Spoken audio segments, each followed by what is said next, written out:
Si Jordan ang sumipa ng pinto. Nakasuot ng puting suit, napakagwapo niya. Siya ay naka-deck out na parang isang marangal at pinong ginoo. Gayunpaman, ang kanyang mga mata ay puno ng layuning pumatay. Sa lahat ng oras na ito ay hinahanap niya ang kulay kahel na pusa sa moske at nag-alok pa ng maraming pera para akitin ang publiko na tulungan siya sa kanyang paghahanap. 5 minuto lang ang nakalipas nang sa wakas ay natagpuan ni Jordan ang orange na pusa na nagnakaw ng divine medicine. Buti na lang at nakalagay ito sa isang plastic bag kaya hindi nakalunok ng gamot ang kulay kahel na pusa. Kinuha ni Jordan ang bag at sinipsip. Ang gamot na ito ay may amoy na katulad ng tuyo na isda. No wonder bigla itong inagaw ng pusa. Matapos makuha ang banal na gamot, si Jordan ay nagmamadaling lumapit upang makibahagi sa pulong. Ilang oras pa siyang nag-ayos ng sarili at nag-ayos bago pumasok sa bulwagan. Nais niyang magpakita sa harap ng iba pang mga lihim na pamilya sa pinakamarangal at pinong paraan. Pero hindi niya akalain na masasaksihan niya ang ganoong kalupit na eksenang ginawa ng ibang pamilya. Nakatingin ang lahat kay Jordan ngayon. Bukod kina Park Chan-young at Park Anya, ito ang unang pagkakataon na nakita ng iba si Jordan. Napatingin si Park Anya na nakasuot ng eleganteng white suit kay Jordan na nakasuot din ng white suit. Bumilis ang tibok ng puso niya. Jordan, dumating talaga siya. Dati, inakala ni Park Anya na duwag si Jordan at hindi nangahas na dumalo sa meeting. Hindi niya inaasahan na lilitaw siya at gagawa ng gayong dominanteng pasukan. Ito ang kanyang unang pagkakataong dumalo sa isang pulong, ngunit talagang sinipa niya ang pinto. Napatingin si Park Anya kay Jordan at napagtantong magkatugma sila. Silang dalawa lang ang naka-white suit sa lahat ng taong naroroon. Mukha silang perfect couple. Ang kanyang puso ay kumikislap na parang isang dalagang umiibig. Bukod pa rito, bumagay ang hitsura ni Jordan sa panlasa ni Park Anya sa mga lalaki. Itinuring na top-notch ang hitsura ni Jordan. Kahit ang pinakagwapong male celebrity sa Korea ay hindi niya kayang ikumpara. Sa mga tuntunin ng hitsura, aura at karakter, perpektong natugunan ni Jordan ang mga kinakailangan ni Park Anya. Ito ay kapuspalad. Tapos na ang pamilya Steele. Galit na galit si Jordan. Sa harap ng ibang mga pamilya, ang kanyang unang paungusap ay, kung sino man ang maglakas loob na guluhin ang aking lolo, sisiguraduhin kong dito sila mamamatay. Pangingibabaw. Kayabangan. Pang-aapi. Nagulat ang lahat sa sinabi ni Jordan. Mabilis na lumapit si Jordan sa kanyang lolo. Sumakit ang puso niya nang makita ang dugo. Nais ni Jordan na paghiwalayin niya ang mga taong ito. Lolo, huwag kang mag-alala. Nandito na ako. Mahigpit na hinawakan ni Jordan ang kamay ng lolo. Pinisil ni Charleston ang kamay ni Jordan, aliw na aliw ang pakiramdam. Noon pa man ay siya na ang nagpoprotekta sa batang ito. Hindi niya inaasahan na balang araw, tatayo ang batang ito para protektahan siya. Pero sinigawan ni Park Chan-young si Jordan, how dare you? Late ka dumating, at ang una mong sasabihin ay gusto mo kaming patayin? May respeto ka ba sa amin? Kay Chairman Rong at Madam Jeng. Tiningnan din ng masama ni Miyamoto Masaki si Jordan. Ikaw si Jordan? Ikaw ba yung nakaaway ko sa laro? Malamig na singhal ni Jordan. Kayong dalawang basura, haharapin ko kayo pagkatapos kong tratuhin si Lolo. Sumigaw si Park Chan-young, sino ang tinatawag mong basura? Galit na galit si Miyamoto Masaki. Idiot! Nililigawan mo si kamatayan. Hindi sila pinansin ni Jordan. Bumagsak ang kanyang lolo dahil sa sobrang pagkabalisa niya kanina. Kailangan niyang pakalmahin siya ngayon. Ngunit nang malapit ng tratuhin ni Jordan ang kanyang lolo, sinabi ni Jesse, Jordan, bumalik ka kasama ang lolo. Ipaubaya mo ito sa akin. Magsusumamo ako sa ibang mga pamilya. Hindi sinusubukan ni Jesse na tulungan si Jordan. Kaya lang kung mananatili si Jordan, masasaktan niya ang 7 pang pamilya. Tahimik na sinabi ni Jordan, magmamakaawa sa kanila. Hindi pwede. Maaari kang mawala.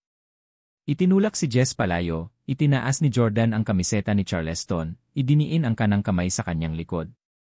Biglang lumitaw ang isang misteryosong puting ambon sa katawan ni Charleston. Dahan-dahan itong umangat sa hangin at nagpaikot-ikot sa conference room. Oh, hell!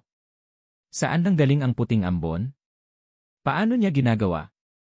O Diyos, ito ay isang bagay na Diyos lamang ang makakagawa. Immortal technique ba ito? May alam ba si Jordan na immortal technique? Ang mga pamilya ay ganap na natulala. Sa kanilang pananaw sa mundo, imposibleng lumitaw ang ambon sa kamay ng isang tao. Kahit na ang pinaka-technologically advanced na mga Rong at Zheng na pamilya ay hindi pa nakakita ng ganoong bagay. Napatulala din ang mga skimid. Jordan, marunong ba siya ng sorcery na katulad natin? Lihim na nagulat si Tom Skimid. Dapat ay nagulat at napuno ng paghanga si Park Anya sa nakita, sa halip, napuno ng kalituhan ang mukha niya. Jordan, paano niya nalaman din ito?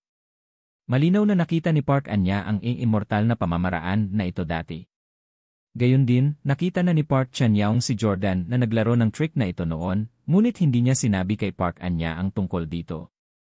Hindi pa nakita ni Jess ang voodoo trick ni Jordan noon at nanlaki ang mga mata niya sa gulat. Ginamit ni Jordan ang voodoo trick upang pansamantalang manhid ang kamalayan ni Charleston na nagpapahintulot sa kanya na makapagpahinga. Nagpatuloy ito ng ilang minuto bago bumitaw si Jordan. Ang kutis ni Charleston ay may kulay rosas na tint ngayon at mukha siyang normal at malusog. Nagmamadaling nagtanong si Chairman Rong, Jordan, anong uri ng medikal na pamamaraan ang ginamit mo upang gamutin ang iyong lolo? Bakit hindi ko narinig na binanggit ito ng iyong pamilya noon pa? Ang iba pang mga pamilya ay puno ng mga katanungan tungkol sa medikal na kasanayan ni Jordan. Masungit na sinabi ni Jordan, ito ay isang minor na medikal na pamamaraan para sa aming pamilya. Ang pagkakahawak ng steles sa tradisyonal na gamot ay komplikado at malalim. Marami sa aming mga diskarte ay umabot na sa punto ng pagiging perpekto. Hindi kami mapakali na banggitin ito sa iyo. Ang isipin na kayong mga lalaki ay napaka-arogante at iniisip na kayo ang pinakamahusay. Talagang naglakas loob kayo na maliitin ang mga kasanayan sa medikal na pamilya, ang aming mga junior na steles. Nagulat si Chairman Rong. Itinago ba ng pamilya Stile ang kanilang lakas? Nagbubulungan din ang ibang pamilya. Katatapos lang nilang magtulungan para i-target ang Stiles. Sa sandaling ito, nagmamadaling sinabi ni Park Chan-young, lahat, huwag makinig sa kanyang pagmamayabang. Ang kanyang galaw na ito ay isang pandaraya lamang. Ito ay isang mapanlinlang na pamamaraan na nakakalito lamang sa pasyente at nagpaparamdam sa kanila na ang kanilang sakit ay gumaling na. Sa katunayan, ito ay walang tunay na epekto. Noong nakaraan, hiniling ko sa kanya na gamutin ang aking pangatlong tiyahin. Ako noon ay tinuro ni Park Chan-young si Jordan. Sinungaling ka. Huwag mo nang isipin ang paraan ngayon. Kung maglalakas loob kang ipagpatuloy ang pagpapakitang gilas, ilalantad ko ang iyong tunay na kulay. Voodoo. Ano ba talaga yon? Ang ibang mga pamilya ay hindi gaanong alam tungkol sa tradisyonal na gamot at mga bagay tulad ng voodoo, kaya sila ay nataranta. Tanging ang mga skimid lang ang may kakaibang ngiti sa kanilang mga mukha. So ito ang voodoo technique. Sa pamamagitan ng karapatan, ang mga skimid ay hindi dalubhasa sa tradisyonal na gamot at hindi rin dapat magkaroon ng maraming pangunawa. Sinabi ni Jordan kay Park Chan-young, ang aking lolo ay hindi nasugatan sa simula at hindi siya may sakit. Siya ay masyadong nagalit dahil sa inyong mga walang utang na loob at walang galang na restart. May problema ba kayo sa paggamit ko ng voodoo para pakalmahin ang kanyang puso? Kung kaya mo, sabihin mo sa akin. Paano ko nilikha ang puting ambon gamit ang aking mga kamay? Paano ko naimpluwensyahan ang isip ng pasyente? Anong paraan ang ginamit ko? Anong gamot ang ginamit ko? Kung hindi mo maipaliwanag, isara mo ang iyong bibig. Galit na galit si Park Chan-young. Ikaw, Lee. Putol ni Jordan. At saka, hindi naman sa hindi ko mapapagaling ang sakit ng pangatlong tiyahin mo. Sinadya ko siyang hindi gumaling dahil alam kong kahit ginawa ko iyon, hindi ka pa rin magpasalamat at magpapahirap sa mga steel. Sabihin mo sa akin, bakit ko papagagalingin ang iyong pangatlong tiyahin? Galit na galit si Park Chan-young. You start. Halatang incompetent ka. How dare you make so many excuses? Nagpatuloy ang pagtatalo nilang dalawa, ngunit biglang humarang si Zheng Anli.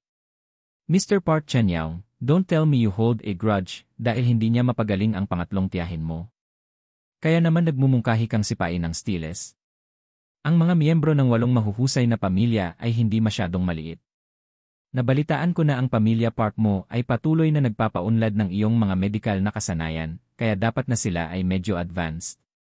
Bakit ka hihingi ng tulong sa Stiles para sa isang bagay na kahit ang sarili mong pamilya ay hindi kayang pagalingin? Huwag mong sabihin sa akin na ang tradisyonal na gamot ng Stiles ay talagang napakahusay. Ang hindi inaasahang interbensyon ng maharlikang Madam Zheng ay nawala ng imik kay Park Chan-young. Nagmamadali siyang nagpaliwanag sa magalang na tono, hindi iyon, Madam Zheng. Hiniling ko sa kanya na gamutin ang pangatlong tiyahin ko noong araw na iyon dahil... Ngunit hindi siya binigyan ni Zheng Anli ng pagkakataong magpaliwanag. Napangiti siya. I was just making a casual remark. Hindi mo na kailangang magpaliwanag. Hindi ako interesadong makinig. Nag-aalala si Park Chan-young. Bakit tumanggi si Zheng Anli na makinig sa kanya? Masasabi ni Jordan na nagsasalita si Zheng Anli laban sa pamilya Park at tinutulungan ang mga Steele. Napatingin si Jordan kay Zheng Anli. Hindi na bata ang babaeng ito. Halos kasing edad lang niya ang anak niya. Nagtataka ako kung bakit ako tinutulungan ng babaeng ito. Oh, tama, si Marilyn Monroe sa virtual na laro ay maaaring ang kanyang anak na babae. Sa virtual na laro, nakilala rin ni Jordan ang isang binibini mula sa pamilyang Zheng. Hindi lumitaw ang kagandahang iyon gamit ang tunay niyang imahe. Sa halip, ginamit niya ang sikat na Marilyn Monroe bilang kanyang avatar. Sa laro, 2 beses na siyang hinalikan ni Jordan, at ang 2 beses ay malalim na halik. Ngunit sa ngayon, hindi komportable para kay Jordan na pumunta kay Madam Zheng para magpakilala at magtanong tungkol sa kanyang anak. Tumingin si Jordan kay Charleston. Lolo, bakit hindi ka muna bumalik at magpahinga? Nandito na ako. Huwag kang mag-alala, walang makakaagaw ng mga ari-arian ng pamilya natin. Nag-alinlangan si Charleston. Pero alam ni Charleston na ang mga pamilyang Miyamoto, Park at Schmid ay pawang mga kaaway ng Jordan. Nag-aalala siya. Natuwa din ang ibang mga pamilya na pinaalis ni Jordan si Charleston. Ito ay dahil si Charleston ay itinuturing na isang elder dito. Siya ay nagsimulang lumahok sa dakilang pulong ng mas maaga kaysa sa sinumang naroroon. Siya ang pinaka-experience na tao dito. Kahit si Chairman Rong ay junior ni Charleston. Para naman kay Park Sang-joon, dinala pa siya ni Charleston noong siya ay sanggol pa lamang. Noong panahong iyon, tinawag siya ni Park Sang-joon bilang uncle. Nang maglaon, habang tumatanda siya, unti-unti siyang lumalayo sa pamilya Steele. Sinabi ni Park Sang-joon, tama. Mr. Steele, matanda ka na. Oras na para ipaubaya sa susunod na henerasyon ang mga usapin ng pamilya. Sa tingin ko ay may kakayahan ng apo mo. Magtiwala ka sa kanya, kaya niya. Ito ay maliwanag na Park Sang-joon ay pagiging sarcastic. Sinabi rin ni Chairman Rong, nasakit ang puso ko para sa iyo nang makita kong iniluwa mo ang bibig na iyon ng dugo. Kahit anong mangyari, ikaw pa rin ang matanda sa amin. Ang susunod na mangyayari ay kailangan ngunit malupit at hindi ko nais na masaksihan mo ito. Bumalik ka. Nilingon ni Jordan si Jess. Ibalik mo si Lolo. Walang choice si Jess kundi gawin yon. Pero bago siya umalis, binalaan niya si Jordan. Mas mabuting huwag ka nang mag-provoke muli ng sinuman mula sa ibang mga pamilya, kung hindi, hindi ka mapoprotektahan ng aming pamilya. Isang ngisi ang bumungad sa mukha ni Jordan. Narito ako upang protektahan ang pamilya Steele, hindi ang kabaligtaran. Hindi sumagot si Jess bagkus ay hinila na lang si Charleston palayo. Di nagtagal, si Jordan na lang ang natitira sa eksena. Ang pinaka-junior sa kanilang lahat. Ang natitirang mga kinatawan na maaaring nagpigil ng kaunti bilang paggalang kay Charleston ay wala ng anumang pagkabalisa. Maaari nilang ibuli si Jordan kahit na gusto nila. Si Miyamoto Masaki ang unang dumaan. Tumayo siya sa harap ni Jordan at galit na sumigaw, Jordan. Sagutin mo ako. Noong araw na yon sa virtual game, ikaw ba ang nagpatumba sa akin at nagsalita ng mayabang sa akin? Ikaw ba ang dumura sa akin? Bang! Nang walang pagbigkas ng isang salita, sinuntok ni Jordan ang mukha ni Miyamoto Masaki. Hiniling niya sa kanyang lolo na umalis dahil gusto niyang magpahinga siya. Ang isa pang dahilan ay gusto niyang mawala ang kanyang lolo. Sa ganitong paraan, malayang lumaban si Jordan. You start, how dare you call my grandfather old now? Babasagin ko yang bibig mo ngayon. Matagal nang pinipigilan ni Jordan ang kanyang galit. Bago pa man niya sinipa ang pinto at pumasok sa meeting room, narinig niya ang mga pamilyang Miyamoto at Park na nagsasalita ng bastos sa kanyang lolo. Ang lakas ng loob mong manakit ng mga tao sa conference room na ito.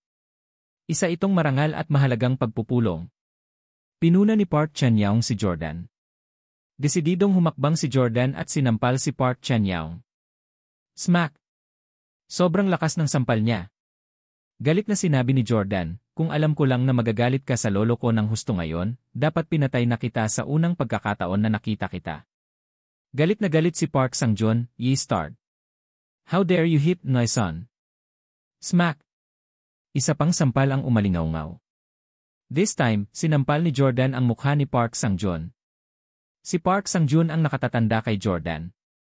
Siya ang pinuno ng pamilya Park. Lahat ng naroroon ay natulala. Napakalakas ng loob ni Jordan.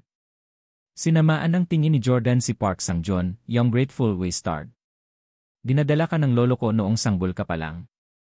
Ngayon, gusto mo na talagang paalisin ang aming pamilya Steele at kunin ang aming mga mapagkukunan." Napahawak si Park Sang-joon sa kanyang mukha na hindi makapaniwala.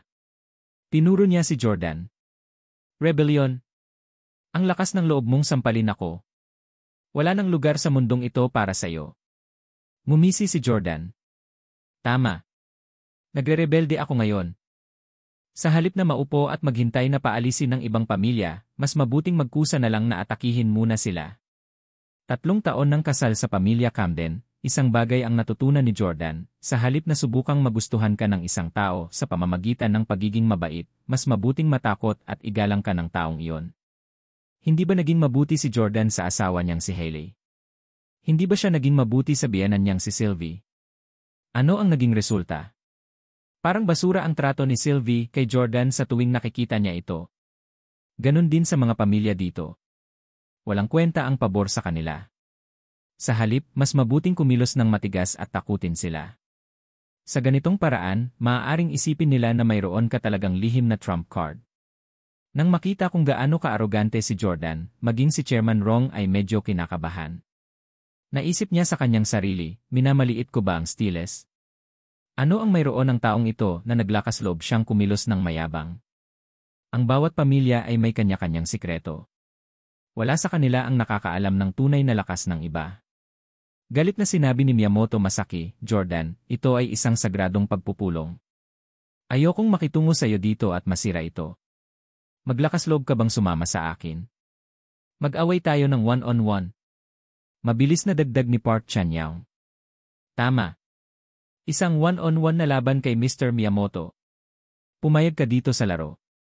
Huwag kang duwag ngayon."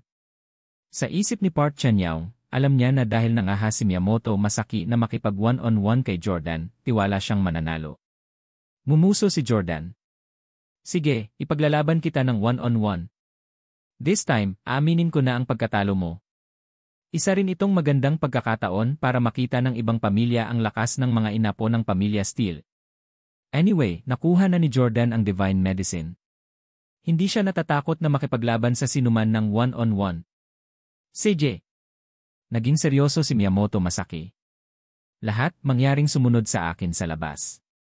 Tuturuan ko ang mayabang na lalaking ito ng leksyon sa ngalan ng lahat." Sinabi ni Park Chan-young, "Mr. Miyamoto, tulungan mo kaming ipaghiganti si tatay." Naniniwala rin si Park Sang-joon kay Miyamoto Masaki. "Miyamoto Masaki, umaasa ako sa iyo." Tumango si Miyamoto Masaki. "Don't worry, Mr. Park. Inatake ka ni Jordan ngayon lang.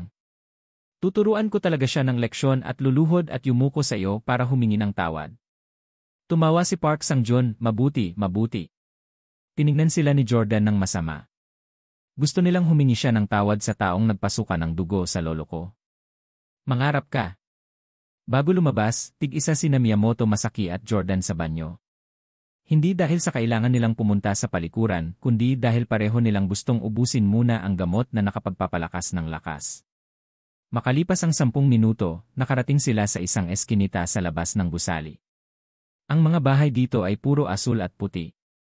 Ang bughaw ay parang dagat at ang puti ay parang nyebe. Ang isang tao ay madaling mataranta sa kombinasyong ito ng mga kulay. Ang ibang mga kinatawa ng pamilya ay nakatayo sa gilid, handang manood ng palabas. Sinabi ni Miyamoto Masaki, "Jordan, lumaban tayo sa eskinitang ito." "Paano na?" Napatingin si Jordan sa kinaroroonan. Nababalot ng mga pader sa magkabilang gilid, napakakitid ng eskinita, sapat lang para magkabalikat ang dalawang tao. Alam ni Jordan kung bakit ganoon ang napili niyang lugar. Matapos uminom ng banal na gamot, ang lakas at depensa ni Miyamoto Masaki ay higit pa sa isang ordinaryong tao. Gayunpaman, ang kanyang aktwal na mga kasanayan, bilis at liksi ay pareho. Nag-aalala siyang magaling umiwas si Jordan. Kung nag-away sila sa napakaluwang na lugar, baka hindi siya mahawakan ni Miyamoto Masaki. Ngumiti si Jordan. Parang ito sa mga pelikula. Gustong-gusto ko ito. Natawa din si Miyamoto Masaki. Sige, hindi na ako magtitimpi kaya ingatan mo ang sarili mo. With that, biglang inatake ni Miyamoto Masaki si Jordan. Sumakay siya sa makipot na eskinita at ibinato ang isang malakas na suntok kay Jordan. Hindi naka-counter-attack si Jordan. Sa halip, umiwas lang siya. Galit na galit si Miyamoto Masaki na sumablay ang suntok niya. Ilang mabibigat na suntok pa ang ibinato niya. Bang! Bang! Bang! Bang! Nagawa ni Jordan na umiwas sa gilid sa unang pagkakataon. Ngunit sa huli ay napasandal siya sa dingding. Habang inihagis ni Miyamoto Masaki ang pangalawang suntok, wala nang puwang si Jordan para makaiwas. Gayunpaman, hindi ito naging problema para sa kanya. Tulad ng isang martial arts superstar, bumaba siya sa pader at tumalon sa likod ni Miyamoto Masaki. Lahat ng apat na sunod na suntok ni Miyamoto Masaki ay dumapo sa asul at puting dingding. Oh, Diyos ko! Gulat na sigaw ng mga manonood. Ang apat na suntok ni Miyamoto Masaki ay nag-iwan ng malalim na butas sa dingding. Nakakatakot. Paano nakakatakot ang lakas ng isang tao? Gumawa siya ng butas sa dingding na may isang suntok. Talagang hindi ito kapangyarihan ng isang ordinaryong tao. Ang pamilyang Miyamoto ay maaaring nakabuo ng ilang superhuman na teknolohiya. Si Jordan ay namatay o napilayan kung ang alinman sa mga suntok na iyon ay dumapo sa kanya. Sa sandaling ito, tuwang-tuwa ang mga miyembro ng pamilyang Miyamoto at Park. Gayunpaman, si Skimid at ang kanyang asawa ay nakasimangot. Nag-aalala sila sa kaligtasan ni Jordan. Hindi nila gusto ang anumang bagay mangyari sa kanya. Siya ang Diyos. Akmang iwawagayway muli ni Miyamoto Masaki ang kanyang kamao kay Jordan, biglang tumawag si Jeng Anli. Tumigil ka. Mabilis na binawi ni Miyamoto Masaki ang kanyang kamao at tumingin kay Jeng Anli. Madam Jeng, anong problema? Seryoso ang ekspresyon ni Jeng Anli. Mr. Miyamoto, ang iyong lakas ay napakahusay. Ito ay hindi isang bagay na dapat magkaroon ng isang ordinaryong tao. Ang ganitong kompetisyon ay hindi patas. Gayunpaman, sinabi ni Chairman Rong, sa palagay ko ay hindi. Anli, tingnan mo si Jordan. Hindi man lang siya nagulat sa lakas ni Miyamoto Masaki at walang takot sa kanyang mukha. Marahil ay inaasahan na niya ito. Napatingin si Jeng Anli kay Jordan. Siya nga ay nakatayo roon ng walang anumang takot sa kanyang mukha, mukhang napakapino at magara sa kanyang puting suit. Sinabi ni Miyamoto Masaki, huwag kang mag-alala, Madam Jeng. Hindi ko siya papatayin. Gusto ko lang siyang turuan ng leksyon at humingi ng tawad sa akin at sa pamilya Park. Ngunit sa loob-loob ni Miyamoto Masaki ay naiinis, nahulog na ba ang matandang babae na yon sa Wizard na si Jordan? Bakit lagi siyang nagsasalita para sa kanya? Si Miyamoto Masaki ay labis na naiinis. May nang istorbo sa laban nila. Nanatiling tahimik si Jordan pagkatapos ng katiyakan ni Miyamoto Masaki. Si Jeng Anli ay walang pagpipilian kundi ang pigilin ang mga karagdagang komento. Gayunpaman, sa sandaling ito, isa pang babae ang tumayo at naglakad sa pagitan ng Miyamoto Masaki at Jordan. Si Park Anya yon. Pumunta muna si Park Anya kay Miyamoto Masaki at magalang na yumuko. Magalang na tanong ni Miyamoto Masaki, Ima Park, ano ang ginagawa mo? Hindi siya pinansin ni Park Anya at naglakad na papunta kay Jordan. Sa sandaling ito, ang araw ay sumisikat ng maliwanag at ang simoy ng hangin ay medyo malamig. Napuno ng mga nahulog na dahon ang lupa. Sa mundong ito ng asul at puting fairy tale, magkasama sina Jordan at Park Anya sa kanilang mga eleganteng puting suit na mukhang isang prinsipe at prinsesa sa isang mundo ng fairy tale. Maging si Jeng Anli ay hindi napigilang mang-asar. Mukhang magkatugma ang dalawang ito. Anong ginagawa mo dito? Malamig na tinignan ni Jordan si Madam. Nakita na niya si Park Anya at alam niyang kapareho niya ito. Ito ang unang pagkakataon nilang dumalo sa dakilang pulong. Gayunpaman, wala siyang pakialam sa maaaring isipin nito at sinampal ang kanyang ama. Nang makita ni Park Anya ang abnormal na lakas ni Miyamoto Masaki, labis siyang nag-alala na mamatay si Jordan sa kanyang mga kamay. Sinabi ni Park Anya, "Jordan, napakatapang mo. Ikaw ang pinakamatapang na lalaking nakita ko sa buong buhay ko.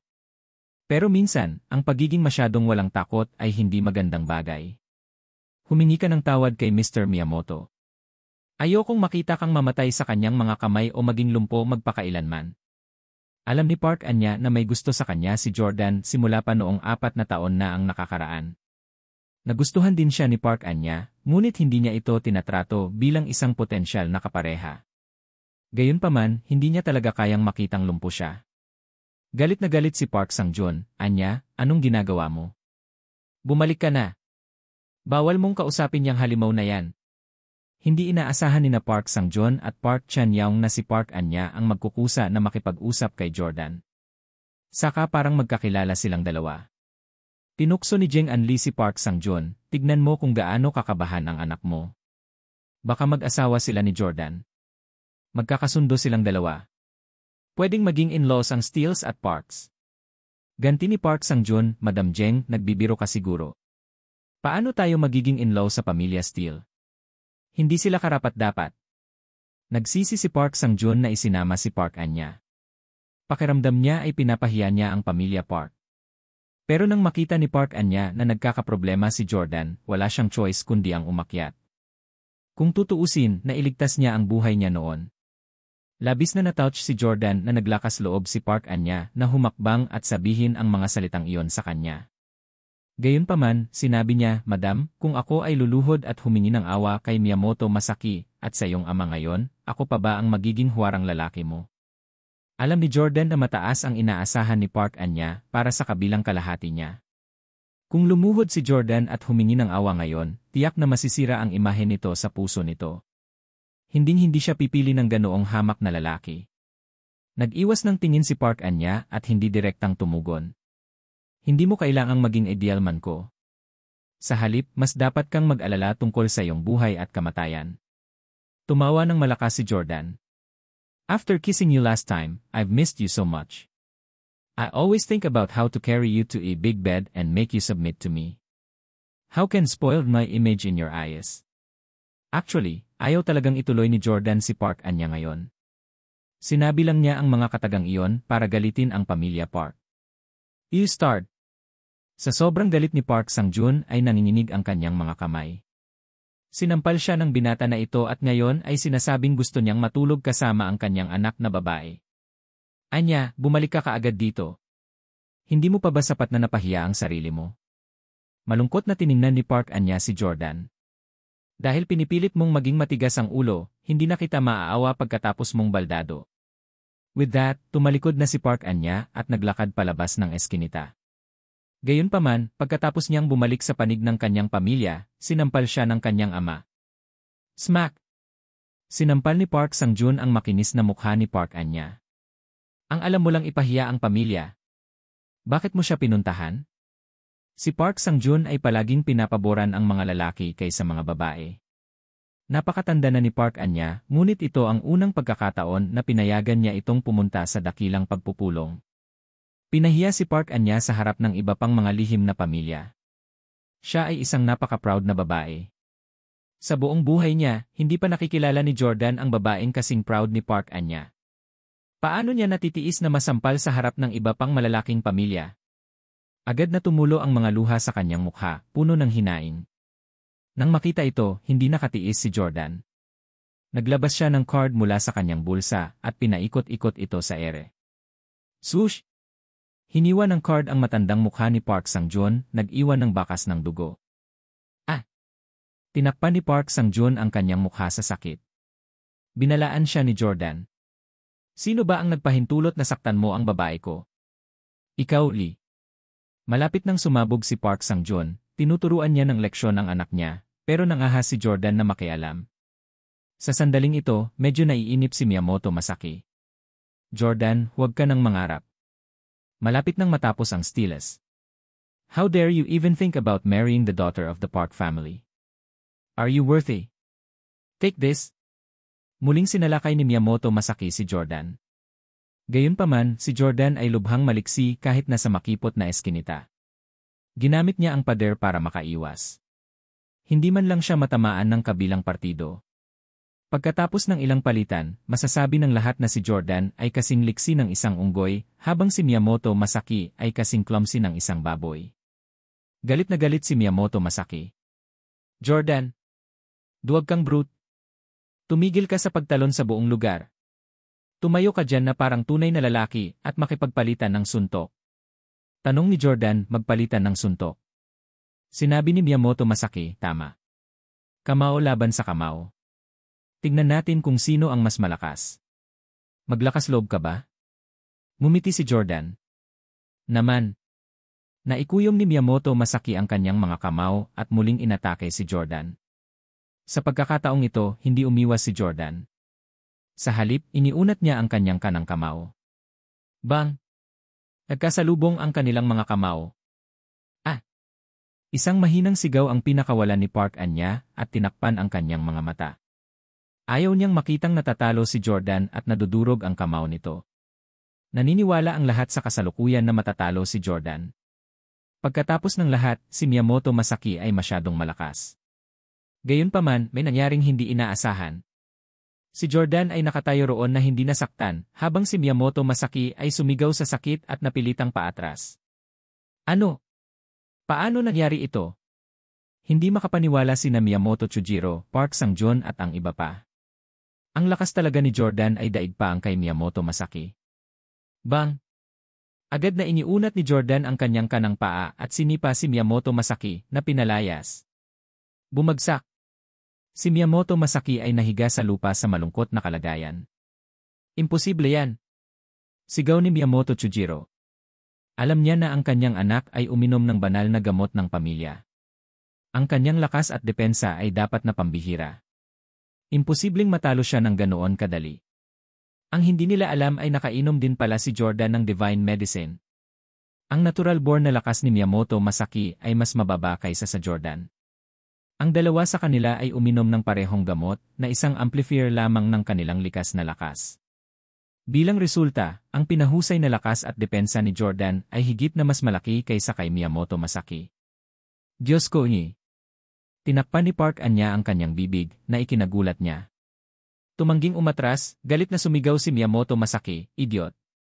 Hindi ako naniniwalang matatalo ako ng isang mortal na katulad mo. Pagbangon mula sa lupa, nakipagpalitan ulit siya ng suntok kay Jordan. Bang! Smack! Hindi kalaban ni Miyamoto Masaki ang pinahusay na lakas ni Jordan. Sinira ni Jordan ang mga depensa ng kanyang kalaban. Pagkatapos ng ilang suntok, duguan na si Miyamoto Masaki. Tumigil ka! Sigaw ni Miyamoto Chujiro. Ilang tao ang biglang tumalon pababa mula sa bubong ng gusali, itinutok ang kanilang mga baril kay Jordan. Kung walang pumigil sa kanya, malamang na binugbog ni Jordan si Miyamoto Masaki hanggang sa mamatay. Nang makita ito, sinabi ni Chairman Rong, Mr. Jordan, nanalo ka na sa laban. Maaari ka nang huminto. Hindi pa nakontento si Jordan. Gayunpaman, alam niyang nag-isa siya laban sa iba pang 7 pamilya. Ito ay magiging matalino upang ihinto. Nakangiting lumapit si Chairman Rong. Tumingin siya kay Jordan at nagtanong si Miyamoto Masaki, ang iyong lakas ay hindi isang bagay na maaaring makamit ng isang ordinaryong tao. Para kang Superman. Maaari ko bang tanungin kung paano ginawa niyong dalawa? Hindi lang siya.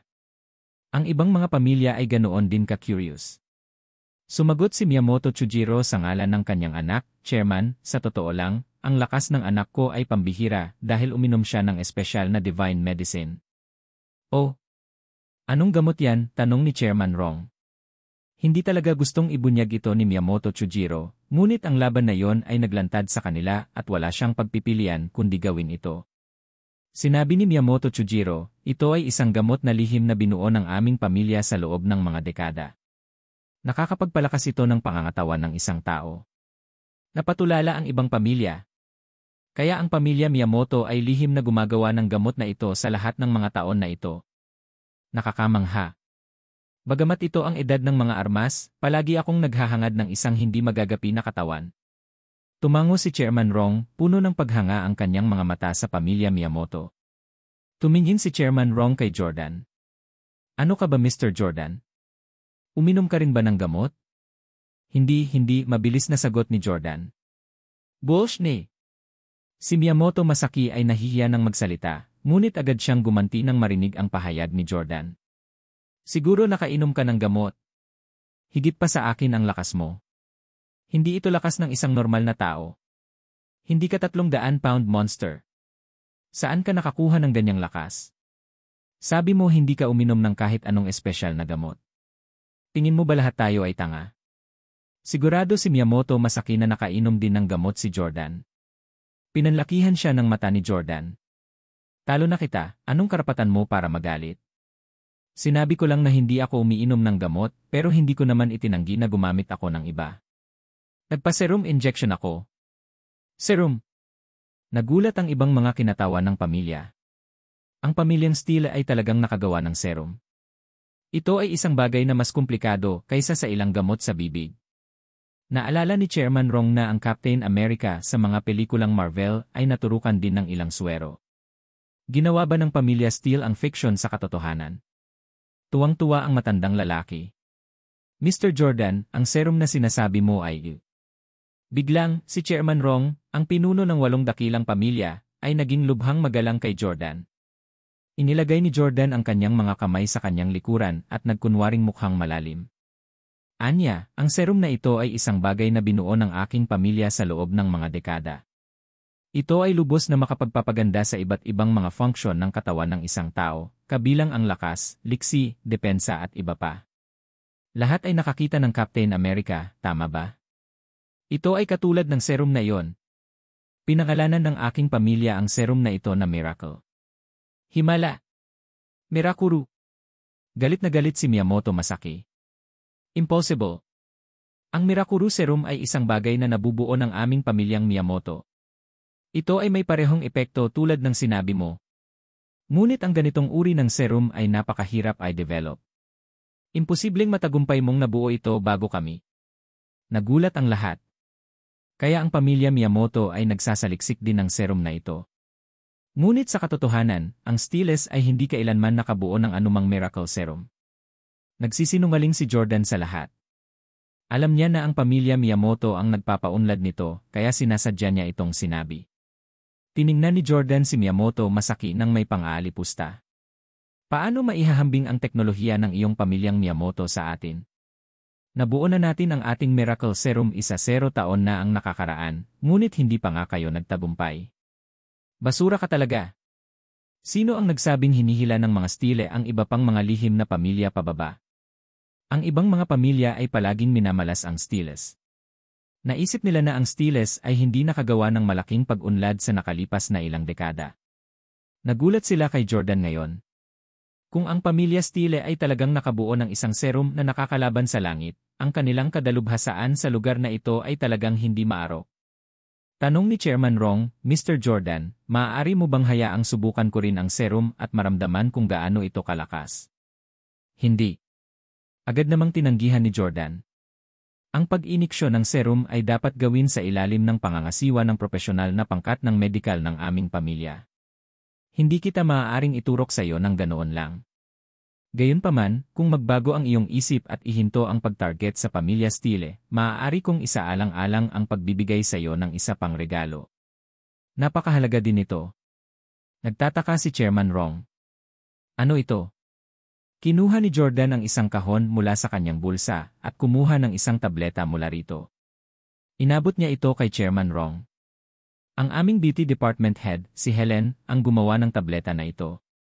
Pagkatapos inumin ito, maaari kang maging mas bata ng 20 taon. Ano? 20 years younger? Seryoso ka ba? Mayroon talagang isang tabletang lumalaban sa langit sa mundo. Talagang kamangha-mangha ang pamilyang Steele. Matagumpay silang nakabuo ng serum na makapagpapalakas ng katawan.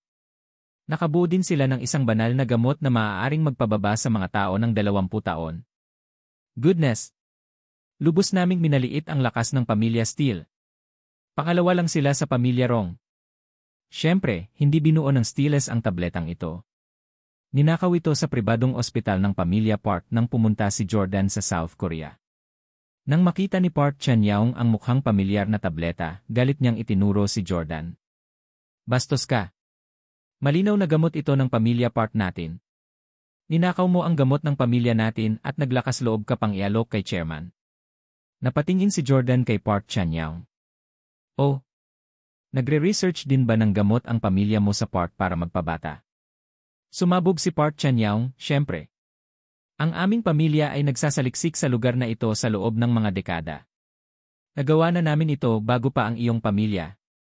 Patuloy na itinanong ni Jordan, ilang taon ang mas bata sa iyong gamot? Sumagot si Park Chan-young ng totoo, 10 taon. Itinuro ni Jordan ang kanyang tableta. Ang aming tableta ay maaaring gumawa ng mga tao na 20 taong mas bata. Ito ay mas mahusay kaysa sa pamilya Park. Napakatalino ni Jordan.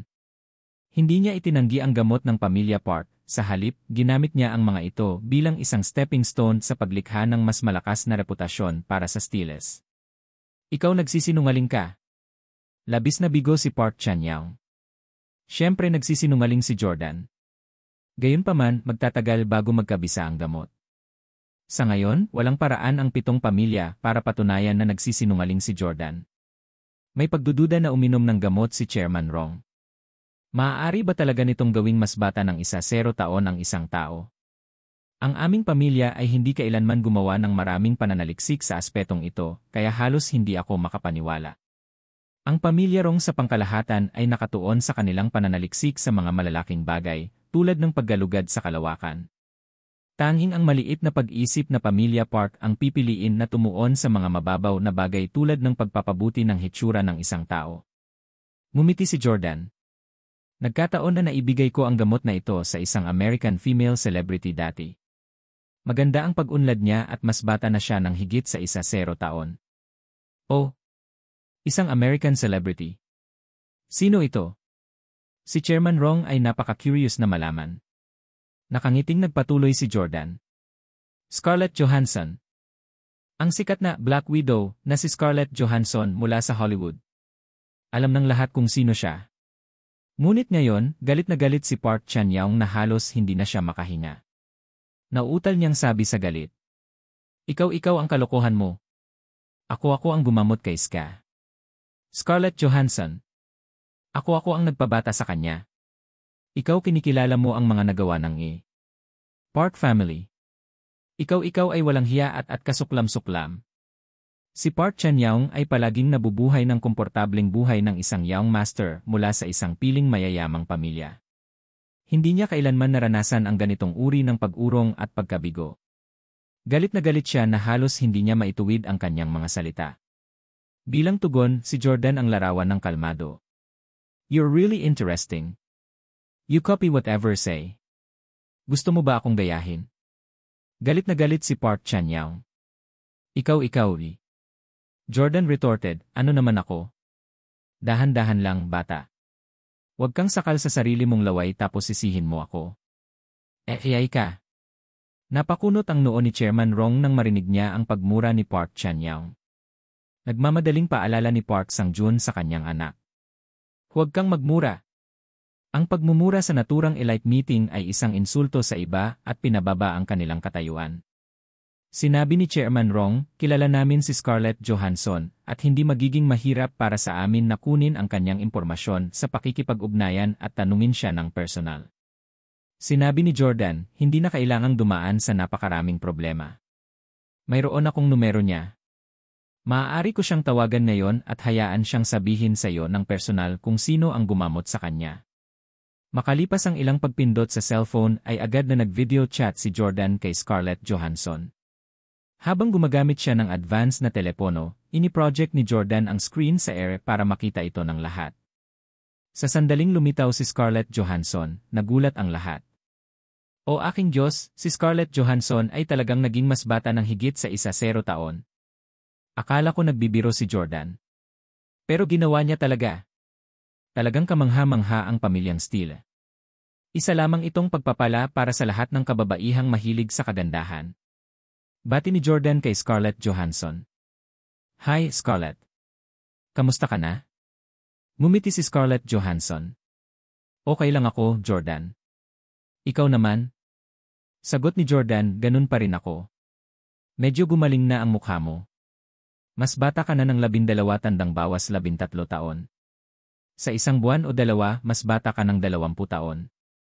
Tumawa si Scarlett Johansson. Salamat.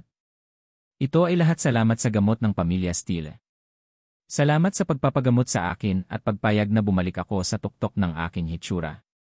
Ang mga Steeles ay talagang mahusay. Personal na inamin ni Scarlett Johansson na nakainom siya ng gamot ng pamilya Steele at nagamot ng kanilang medical team. Siyempre, ito ay dahil inutusan ni Jordan si Scarlett Johansson para sabihin ito. Noon, iniligtas ni Jordan si Scarlett Johansson mula sa South Korea. Malaki ang pasasalamat nito sa kanya, kaya siyempre tinulungan niya ito. Galit na galit si Park Chan-young. Sigaw niya kay Scarlett Johansson. Scarlett Johansson, nagsisinungaling ka. Ipokrita kang babae. Ako ang nagpainom sa'yo ng gamot. Ako ang nagpabata sa'yo. Nagmamadaling sinabi ni Jordan, Scarlett, iginiit ng taong ito na pinagaling ka niya. Kilala mo ba siya?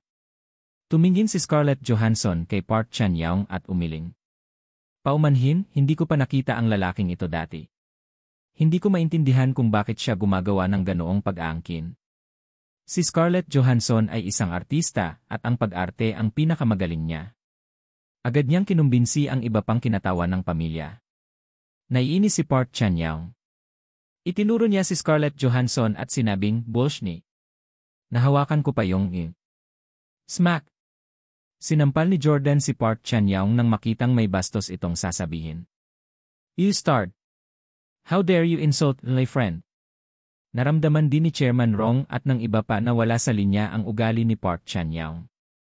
Talagang sinabi niya ang mga mahalay na salita sa isang malaking bituin tulad ni Scarlett Johansson.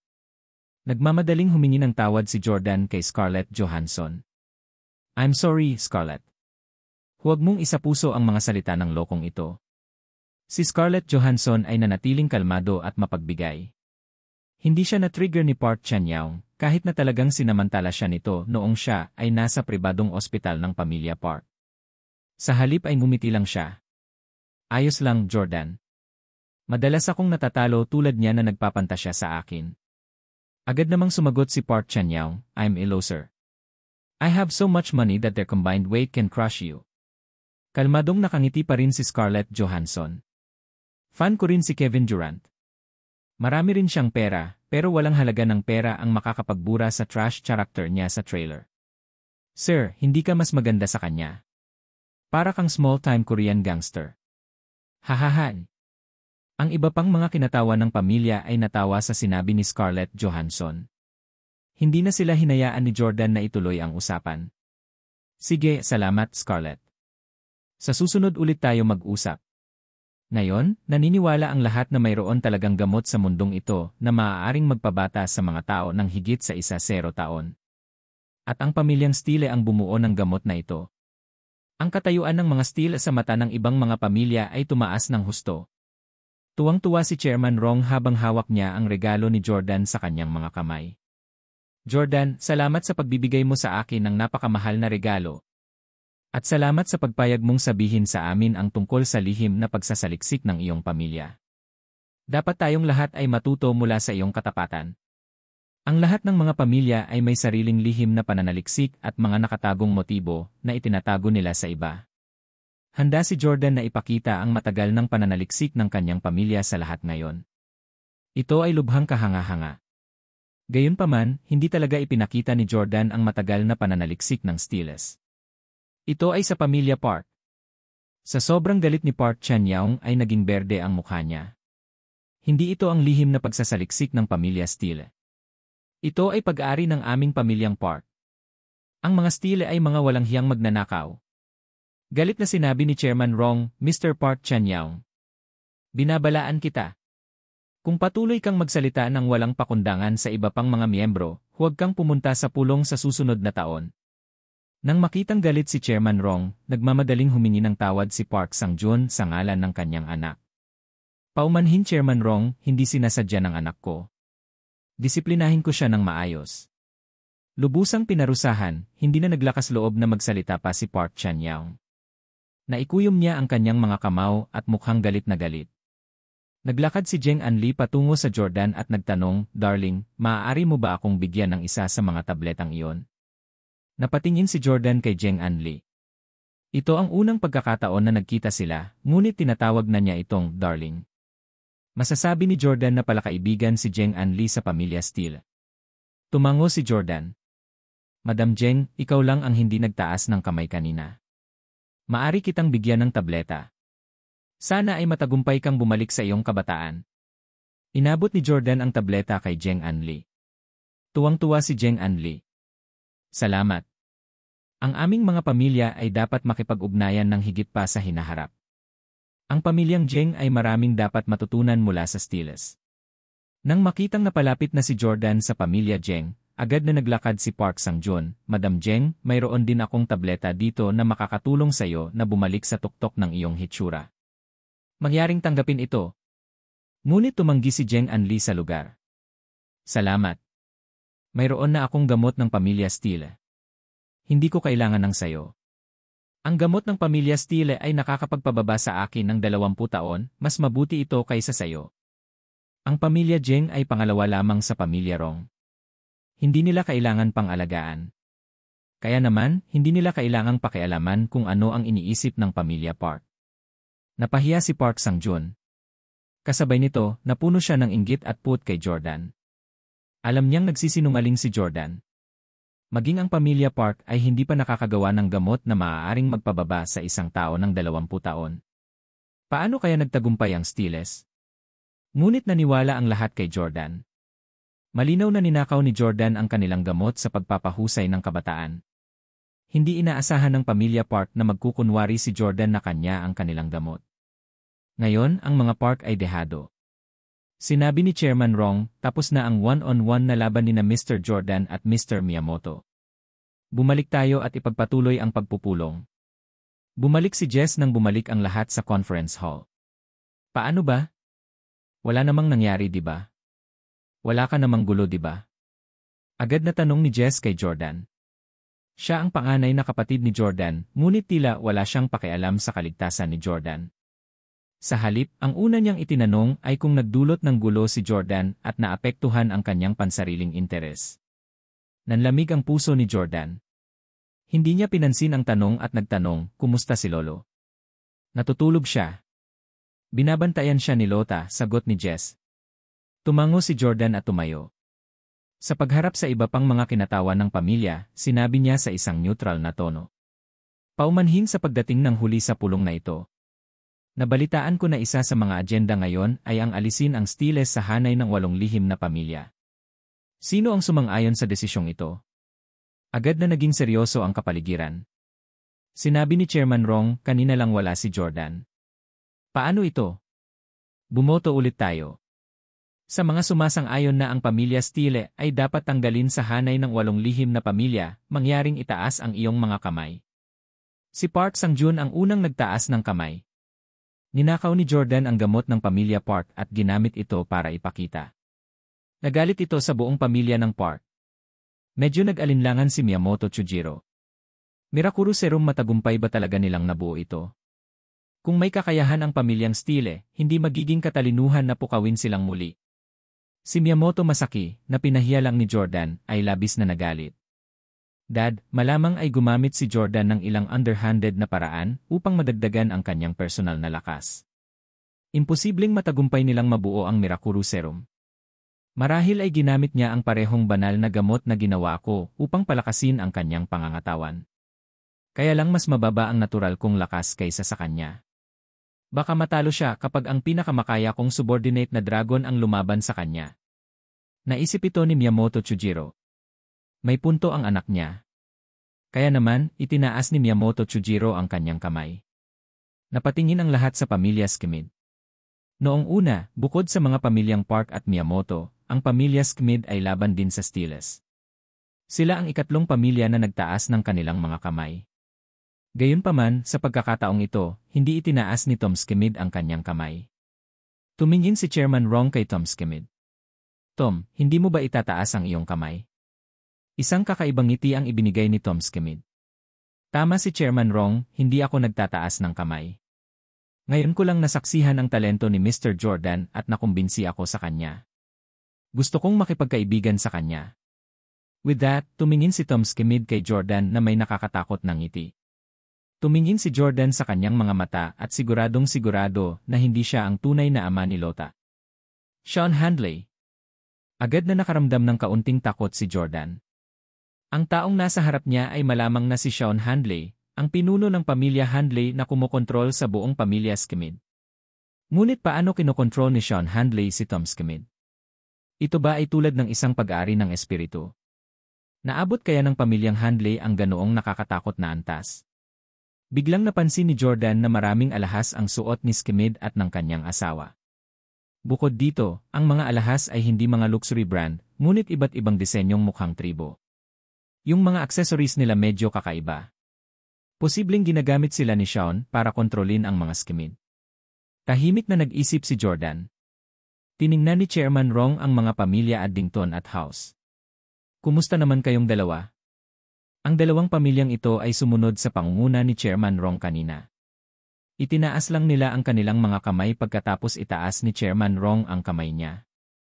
Ngayon, pareho sila. Ngumiti si Chairman Rong. Dati, hindi ako pamilyar sa sitwasyon ng pamilya Steele at naisip ko lang na hindi sila kapantay ng iba sa atin. Ngayon ko lang napagtanto na baka hindi mababa ang mga Steele. Sa palagay ko ay dapat nating hayaan ang pamilya Steele na manatili sa kanilang mga upuan. Agad na sumang-ayon sa kanya ang pamilya Addington at House. Sa wakas, tumingin si Chairman Rong kay Jeng Anli. Anli, sa tingin ko hindi ka magtataas ng kamay. Ngumiti si Jeng Annie. Of course. I never agreed to this childish proposal. The Steele men are also handsome. Kung paalisin mo sila, hindi ko na makikita ang mga gwapong lalaki sa mga susunod na meeting. Jordan. Nakakatuwa si Jeng Anli. Ngumiti si Chairman Rong. Sige, ang pamilya Park at Miyamoto lang ang nagtaas ng kanilang mga kamay. Ang karamihan sa mga kinatawan ay nagpasya laban sa panukalang ito. Ipinapahayag ko na ang panukalang ito ay opisyal na tinanggihan. Magaling! Napasigaw si Jess sa tuwa.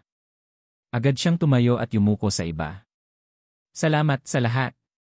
Ang Steeles ay tunay na nagpapasalamat sa iyong desisyon. Itinuturing namin kayong lahat bilang malapit na pamilya. Kung mayroon kaming magagawa para sa iyo, ipaalam sa amin, gagawin namin ang aming makakaya. Mumuso si Jordan. To think na dinidilaan pa ni Jess ang boots nila. Naging effective ba ang bootlicking niya? Gumamit si Jordan ng lakas at kakayahan upang iligtas ang Steeles mula sa pagsipa. Hindi siya umasa sa pambobola at bootlicking. Sinabi ni Chairman Rong, maraming nangyari ngayon at lahat ay dapat na pagod. Iyon lang ang para sa pagpupulong ngayon. Bukas, patuloy nating tatalakayin ang iba pang agenda na kinabibilangan ng mga digmaan at armas. Jordan, huwag kang magpahuli bukas. Ngumiti si Jordan.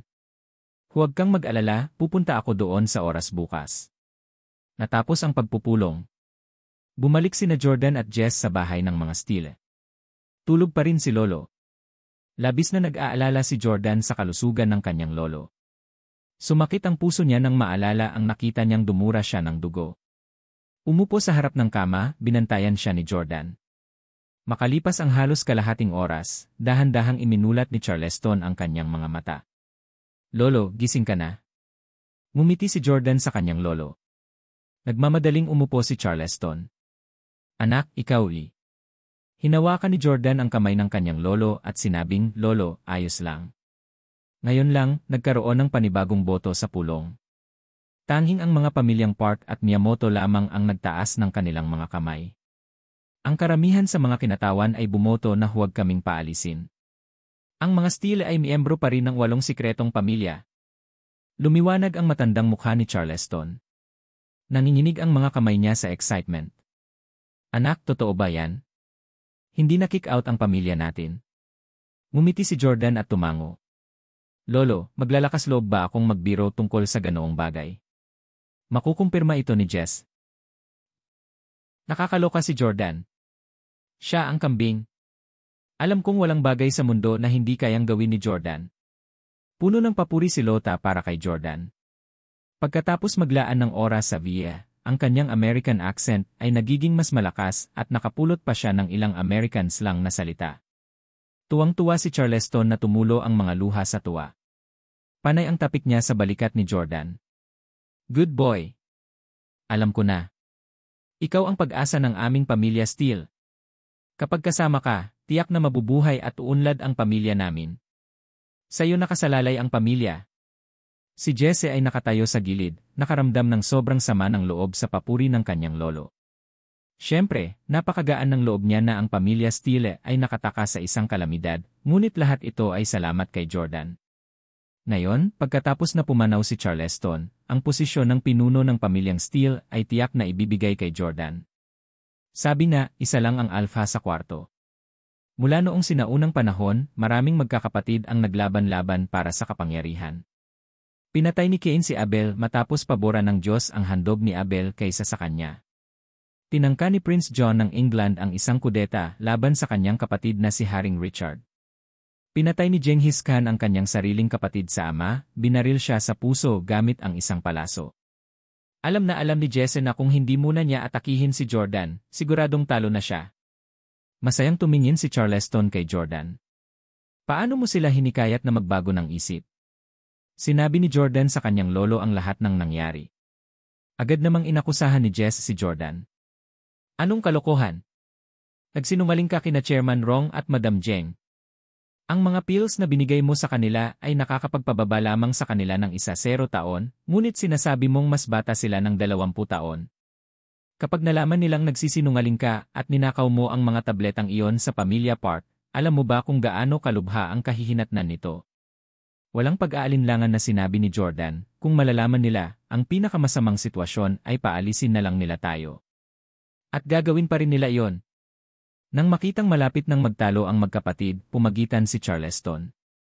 Ang stalling tactic ng Jordan ay talagang ang pinakamahusay na solusyon para sa ngayon. At saka, ang mga epekto ng gamot na ito ay hindi makikita kaagad. Ito ay hindi bababa sa kalahating buwan bago nila mapagtanto na kami ay nagsinungaling.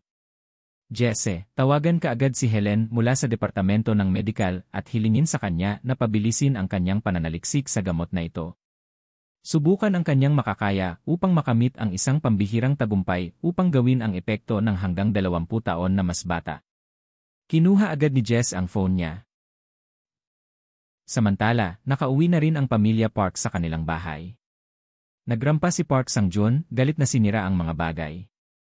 Ang mga bihirang piraso ng porselana at mamahaling alahas ay itinapon sa lupa na parang basura. Galit na galit si Park Sang-jun, I'm so pissed off. I've lived for decades, but I've never suffered such aggravation. Si Jordan, ang kasuklam-suklam na bata, ay talagang naglakas loob na salakayin ako. Ang pinaka-nakakainis na bagay ay talagang isiniwalat niya sa publiko ang lihim na pananaliksik ng aming pamilya Park. Hindi lang iyon, kinuha niya ang kredito para sa aming pananaliksik. Nagsinungaling siya na ito ay pag-aari ng Steeles at ibinigay pa ang aming mga tabletas bilang regalo kina Chairman Rong at Madam Jeng. Si Jordan ay talagang isang kasuklam-suklam at tusong tao. Paano magkakaroon ng isang walang hiyang tao sa mundo? Si Park Sang-cheol, Park Anya at Park Chan-yaong ay nakatayo sa gilid, hindi nangangahas na gumawa ng ingay. Ang tatlo sa kanila ay hindi pa nakita ang kanilang ama ng ganito kagalit. Pinandilatan ni Park Sang-jun ang kanyang maganda at eleganteng anak.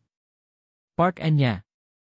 Ilang beses pinahiya ni Jordan ang pamilya namin ni Park, pero nagmakaawa ka para sa kanya sa harap ng lahat. Hindi mo na kailangang dumalo sa meeting bukas. Nadismaya si Park Anya. Itay, hindi ito patas. Nangako ka sa akin na papayagan mo akong dumalo sa pagpupulong ngayong taon. Tinanggihan mo na ako sa loob ng maraming taon, hindi mo na ako kayang tratuhin ng ganito. Ngayon, mataman akong nakinig sa talumpati ni Chairman Rong.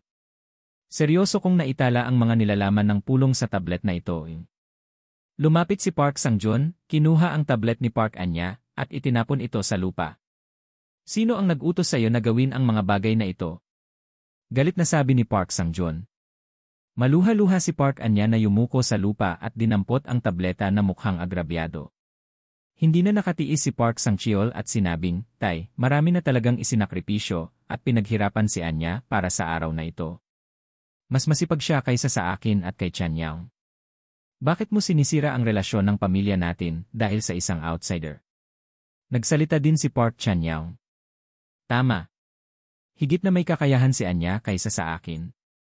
Sobrang hinahangaan din siya ng ibang pamilya. Balita ko maraming pamilya ang pumunta para itanong kung kasal na ba siya. Kung ikaw may gustong sisihin mo yang we-starred na si Jordan. Siya ang may kasalanan. Dinampot ni Park Anya ang tableta na parang anak niya. Sa pagtingin sa kaawa-awang hitsura ng kanyang anak, hindi naawa si Park Sang-jun sa kanya. Sa halip, malakas niyang sinabi, ikaw ang may kakayahan. Mas may kakayahan ka kaysa sa iyong mga kapatid. Mas may kakayahan ka kaysa sa akin. Tumanggi ka pa ring sabihin sa akin kung sino ang biolohikal na ama ng iyong anak na babae. Lagi mo akong sinusuway at tinatanggihan ang aking kasal para sa iyo. Kahit gaano ka pa kakaya, hindi kita gagamitin. Malinaw na hindi si Cheon Jae-hoon ang biolohikal na ama ni Park Sora.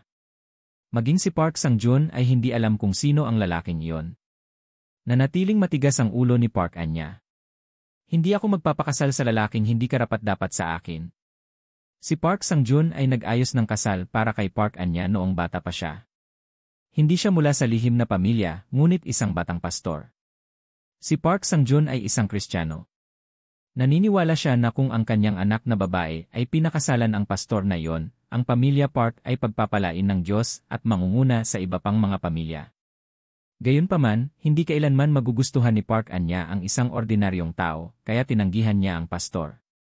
Galit na galit si Park Sang-jun. Galit na sinabi ni Park Sang-jun, karapat-dapat ba si Cheon Jae-hoon na maging asawa mo noon? Huwag mong sabihin sa akin na hindi pa kayo natulog ng magkasama. Tumigil sandali si Park Anya, may gustong sabihin. Siya mismo ang pumili kay Cheon Jae-hoon. Sinabi ni Park Sang-cheol, salamat lang kay Anya na naabot ni Cheon Jae-hoon ang kanyang kasalukuyang status. At ang kanyang kasalukuyang status ay nakikinabang sa aming pamilya. Dagdag ni Park Chan Yao. Tama. Naawa ako kay Anya dahil kailangan niyang magpakasal sa isang ordinaryong lalaki. Umuso si Park Sang-jun, Park Anya, alam kong kaya mo. Kilala mo si Jordan, di ba? Wala ka bang dating relasyon sa kanya?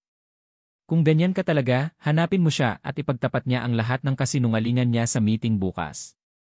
Napakagatlabi si Park Anya. Sige, hahanapin ko siya mamayang gabi. Sa totoo lang, kahit na hindi siya hiniling ni Park Sang-jun na hanapin si Jordan, gagawin niya pa rin ito. May importante siyang itatanong sa kanya. Samantala, ang pamilya Miyamoto ay bumalik din sa kanilang bahay sa malungkot na paraan. Lalo na si Miyamoto Masaki na binugbog. Matagal na niyang binabalak kung paano ipahiya si Jordan sa harap ng iba pang mga lihim na pamilya. Hindi niya akalain na siya pa pala ang mapapahiya sa huli. Damn it! Damn it!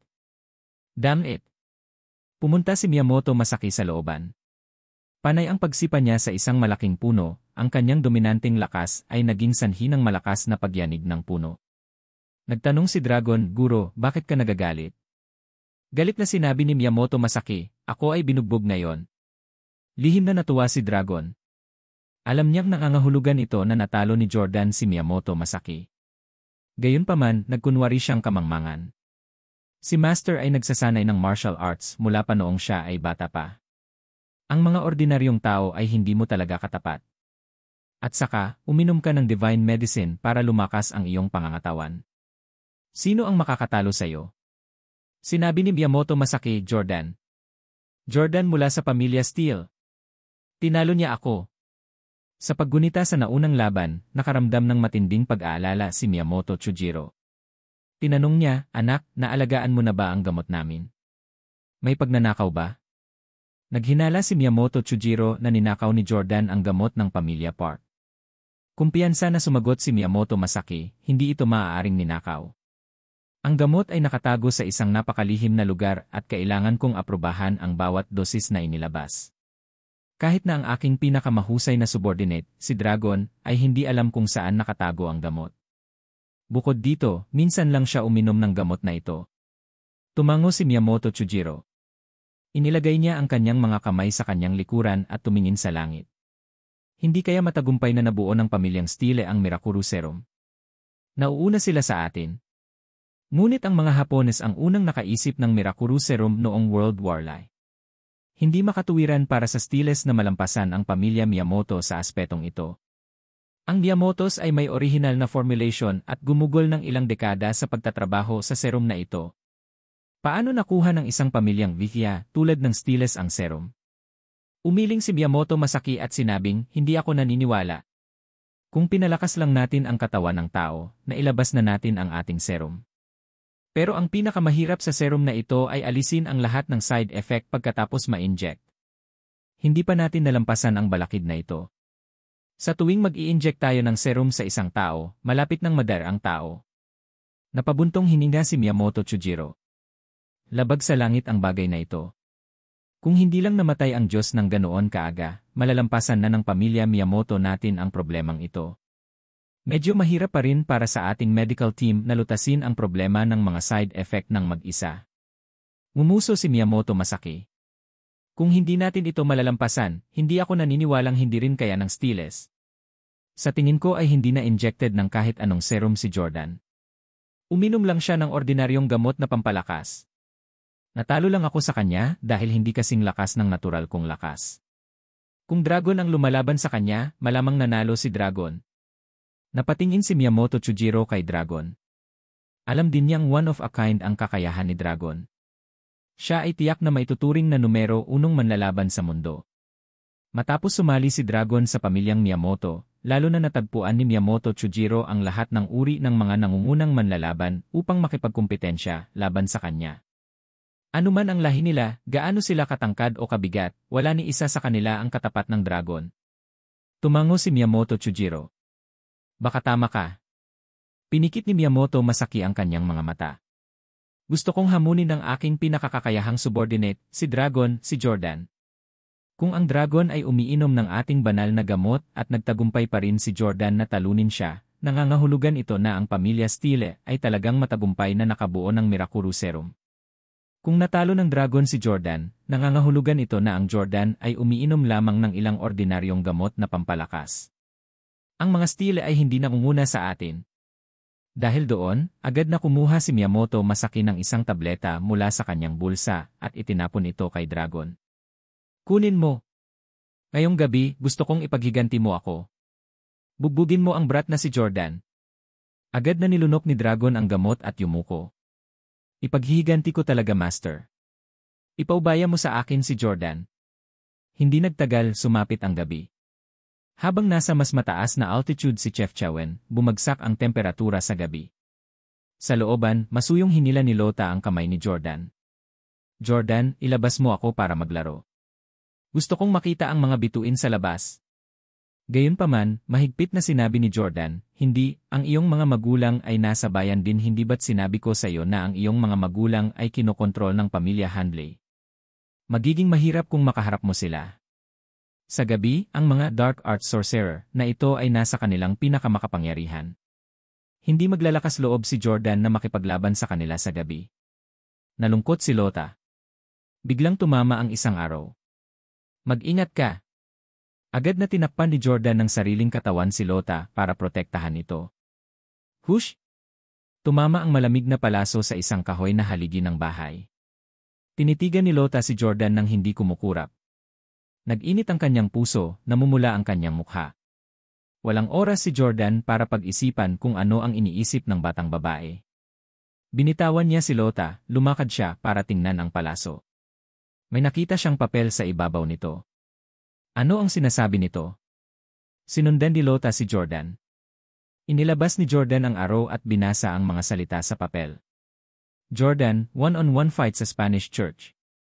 Naglakas loob ka bang magpakita? Miyamoto. Mumuso si Jordan.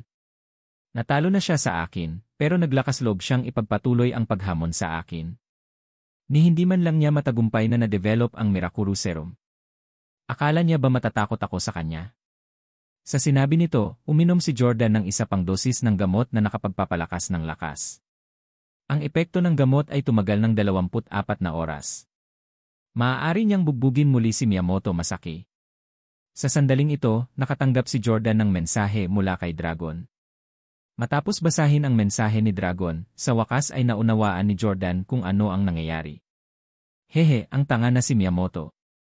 Plano niyang hamunin ako ng loyal subordinate ko. Walang ideya ang lalaking ito na subordinate ko talaga ang Dragon. Natuwa si Lota. Jordan, lalabas ka ba mamaya? Sasamahan kita. Sabi ni Jordan, hindi kilala ka ni Miyamoto Masaki. Hindi maganda kung makikilala ka niya. Isang paot na naman ang nasa labi ni Lota at nagmakaawa siya, napakadilim ngayon. Paano siya nakakakita ng malinaw? Saka nakakapag-makeup na ako. Pampaganda? Mukhang naguguluhan si Jordan. Makalipas ang halos kalahating oras, isang bagong Lota ang lumitaw sa harap ng Jordan. Nakasuot siya ng itim na wig na nakatakip sa orihinal niyang blonde na buhok. Gumamit din siya ng foundation para bigyan ang sarili ng darker skin tone. Sa malayo, mukha siyang morenong ganda. Walang makakapagsabi na siya ay talagang isang blonde-haired, fair-skinned European. Let's go, Jordan. Dalhin mo ako para makita ang laban mo. Tuwang-tuwang hinawakan ni Lota ang braso ni Jordan. Ang simbahang Espanyol ay nasa isang bundok. Mayroon itong magandang vantage point sa buong Chefchaouen at isang perpektong lugar para panoorin ang paglubog ng araw. Sa ilalim ng kalangitan sa gabi, magkahawak kamay sina Jordan at Lota habang dahan-dahan silang umaakyat sa bundok.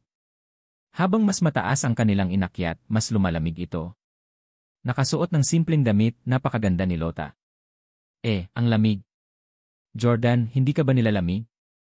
Nag-cross arms si Lota, medyo ginaw. Nang makita ito, hinubad ni Jordan ang kanyang jacket at isinuot kay Lota. Uminom ako ng gamot. Hindi lang ako nilalamig, medyo mainit ang pakiramdam ko. Nagulat si Lota. Napakalakas ng gamot na Miyamoto. Immune ka sa sipon pagkatapos mong inumin ito. Napakasarap. Tumango si Jordan. Kung ito ang Mirakuru Serum, ang mga epekto ay dapat na mas mahusay. Tanong ni Lota, may pagkakaiba ba ang banal na gamot na ito at ang Mirakuru Serum? Paliwanag ni Jordan. May malaking pagkakaiba. Sa banal na gamot, lumakas ang aking mga paa. Ngunit ang ibang bahagi ng aking katawan ay napakarupok pa rin. Kung ang isang kutsilyo o baril ay tumama sa aking mahahalagang bahagi, ako ay masusugatan at mamamatay. Ngunit sa serum, ang aking buong katawan ay ganap na magbabago. Bawat isang organ ay lubos na mapapahusay. Kasama ang kabilang ang ano. Nag-alinlangan si Jordan kaya sinenyasan siya ni Lota.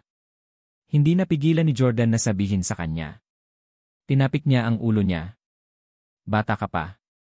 Hindi akma na sabihin ko sayo. Sasabihin ko sayo pagkatapos mong magkaroon ng lalaki. Inui, nakakainis. Palagi mo akong tinatrato na parang bata. Medyo nalungkot si Lota. Gusto niyang malaman kung ano ang ipinag-atubiling sabihin ni Jordan. Gusto niyang marinig ang tungkol sa mga bagay na rated. Ngumiti si Jordan. Kapag nakita mo si Dragon mamaya, tandaan na huwag gumawa ng anumang bagay na maaaring maglantad sa kanya. Sabi ni Lota, huwag kang mag-alala, matalino ako. Hindi nagtagal, dinala ni Jordan si Lota sa simbahan ng mga Espanyol sa tuktok ng bundok. 4 na tao ang nakatayo sa malamig na hangin, ngunit si Lota lang ang nakaramdam ng lamig. Nang makita ni Miyamoto Masaki si Jordan na paparating, ngumiti siya. Hahaha Jordan, tama ako. Napakamasunurin mo talaga. Tumakbo ka nung tinawag kita. Napatingin si Jordan kay Miyamoto Masaki at Dragon. Nagkamali ka ng pagkakaintindi. Nandito ako para humanga sa mga bituin kasama ang kapatid ko. Kapatid mo? Alam ni Miyamoto Masaki na may ilang kapatid na babae si Jordan. Ibinaling niya ang tingin kay Lota na nakabalakayo bilang morena. Magandang gabi, Mr. Miyamoto. Kumaway si Lota kay Miyamoto Masaki. Siya ay tumingin napaka-cute. Hindi ito ang unang pagkakataon na nagkita sina Lota at Miyamoto Masaki. Nagkita sila sa nakalipas na 2 dakilang pagpupulong. At labis na nagustuhan ni Miyamoto Masaki si Lota. Kaya sa tuwing nakikita niya ito, napakarespeto at binibigyan pa niya ito ng maraming mamahaling regalo. Napakabait din ni Miyamoto Masaki kay Lota sa virtual na laro. Bilang resulta, napakaganda pa rin ang ugali ni Lota kay Miyamoto Masaki. Nang marinig ang kanyang pamilyar na boses na parang lolita, mas mainat na tiningnan ni Miyamoto Masaki si Lota, na nakasuot ng jacket ng lalaki at pink na damit. Agad siyang naakit sa kanya. Sobrang cute ni. Natigilan si Miyamoto Masaki. Tinitigan niya si Lota na parang tanga. Hindi pa siya nakakita ng ganoon ka-cute na babae. Nakatayo si Dragon sa likuran niya at tumahimik siya. Master. Sa wakas ay natigilan si Miyamoto Masaki. Nakangiti kay Lota, magalang na sumagot si Miyamoto Masaki, "Hello, Miss Ye. Ikinagagalak kitang makilala. Ako si Miyamoto Masaki." Ngumisi si Lota. "Alam ko." Nagtanong si Miyamoto Masaki, "Sinabi ba sa'yo ng iyong kapatid?" Hindi sinagot ni Lota ang tanong. Sa halip, tinanong niya, "Mr. Miyamoto, gusto mo bang gumanap bilang King of Fighters? Maglalaro ba tayo ng isang round?" Tuwang-tuwa si Miyamoto Masaki, paano niya nalaman na gusto kong gumanap bilang King of Fighters? Si Miyamoto Masaki ay likas na sumagot, "Naman." Nang makita ito, dali-daling hinila ni Dragon ang braso ni Miyamoto Masaki at pinaalalahanan siya, "Guro, narito kami para gumawa ng seryosong bagay. Paano ka magiging palakaibigan sa iyong mga kaaway?" Si Miyamoto Masaki ay lubos na nabighani sa cuteness ni Lota. Ngunit mabilis niyang binawi ang nakakalokong ngiti pagkatapos ng paalala ni Dragon. Seryosong sinabi ni Miyamoto Masaki, "Jordan, natalo ako sa iyo ngayon. Hindi ako kasing galing mo. Wala akong masasabi tungkol dyan. Gayunpaman, hindi ako naniniwala sa sinasabi mo na matagumpay na nabuo ng mga stile ang Mirakuru Serum. Naglakas loob ka bang labanan ang aking pinakamay kakayahang subordinate?" Napatingin si Jordan kay Dragon. Hindi interesado. Galit na galit si Miyamoto Masaki. "Idiot! Kailangan mong lumaban ngayon kahit anong mangyari." Sumabad si Lota sa sandaling ito sa kanyang cute na boses ng sanggol, "Mr. Miyamoto, napakabangis mo." Kilalang-kilala niya si Miyamoto Masaki. Alam niya na ang matitigas, agresibong mga lalaki ay pinakawalang magawa laban sa mga kaibig-ibig at mapanlokong maliliit na babae.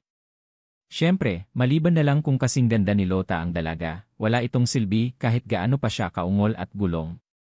Mabilis na binago ni Miyamoto Masaki ang kanyang ekspresyon. "Hindi naman talaga ako ganun ka-fierce eh." Hindi napigilan ni Jordan na matawa. Bagay talaga si Lota. Tumingin ulit si Miyamoto Masaki kay Jordan. "Jordan, walang paraan upang maiwasan ang away ngayon sa pagitan mo at ng aking subordinate, Dragon. Gayunpaman, bago ang iyong tunggalian, nais kong opisyal na makilala ang iyong kapatid na babae. Maaari ko bang malaman ang kanyang pangalan?"